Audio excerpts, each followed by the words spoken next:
So how did this all play out? Who actually won this shadow war? Let's look at the endgame.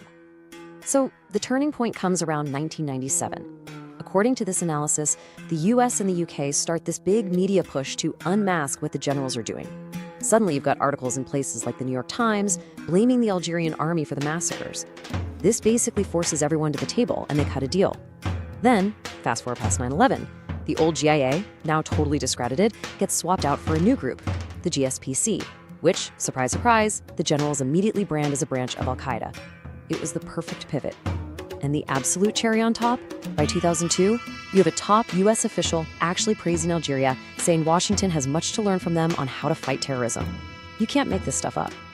So the bottom line, the American-backed side, the Atlanticists, they won.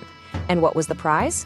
Well, according to this book, the whole bloody mess ended up paving the way for a massive influx of US companies. Think Halliburton and military presence right into Algeria's oil-rich Sahara.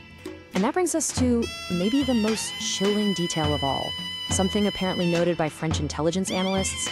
Between 1993 and 1996, terrorists killed 120 foreigners in Algeria.